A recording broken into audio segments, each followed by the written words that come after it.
Maaf Ustadz, bisa tolong dijelaskan tentang bid'ah supaya kita tidak salah faham. Bid'ah itu dari siapa? Perkataan bid'ah? Hah? Dari Nabi Muhammad SAW.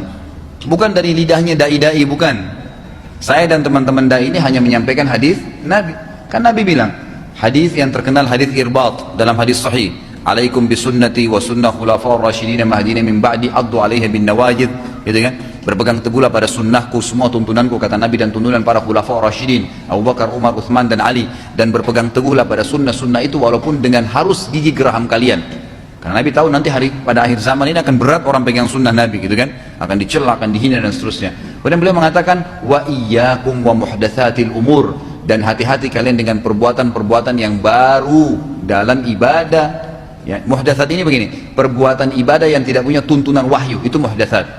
Hati-hati kalian dengan perbuatan yang kalian anggap ibadah padahal bukan ibadah karena nggak ada tuntunan wahyunya, gitu kan? Terus beliau mengatakan fa inna kulla muhdatsatin bid'ah, kata Nabi. Semua perbuatan ibadah yang tidak punya tuntunan wahyu itu adalah perbuatan baru dalam agama. Bid'ah itu perbuatan baru dalam agama yang Nabi nggak pernah contohin dan juga sahabatnya. Terus Nabi bilang apa? Wa inna kulla bid'atin dhalalah. Semua bid'ah itu membawa pelakunya pada kekeliruan dan kesesatan. Nabi yang sabda itu. Nabi kita yang berbicara hadis sahih. Lalu beliau mengatakan wa inna dhalalatin finnar, dan kekeliruan dan kesesatan dalam ibadah, buat ibadah yang tidak Allah perintahkan dalam Qur'annya dan juga Nabinya contohkan dalam sunnah, akan membawa pelakunya pada api neraka karena sia-sia. Jelas sabda Nabi. Dalam hadis riwayat Muslim yang lain kata Nabi SAW, man ahdatsa fi amrina hadza ma laysa minhu fa huwa raddun aw mardud. Siapa yang berbuat ibadah yang tidak kami contohkan akan ditolak atau tertolak. Jelas sekali. Ngapain repot-repot ibadah yang tidak ada tuntunannya itu, yang ada tuntunannya aja sudah repot dikerjakan. Jadwal kita tuh rutin sudah ada yang ada sunnahnya, ada qobliyah subuh, ada subuhnya, kemudian ada zikir pagi. Coba jaga tuh. Saya tanya ikhwah di sini sudah rutin jaga ma'thurat zikir pagi. Tiap hari rutin kan terjaga on time? Itu aja kita kadang-kadang masih kelepasan, gitu kan?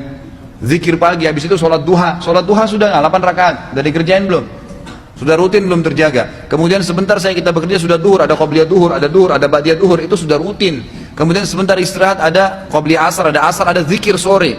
Sebentar istirahat ada qobliyah maghrib, ada ba'diyah maghrib. Sebentar istirahat ada qobliyah isya, ba'diyah isya. Sebentar istirahat ada tahajud. Ini baru yang rutin. Belum tilawah Al-Qur'annya, belum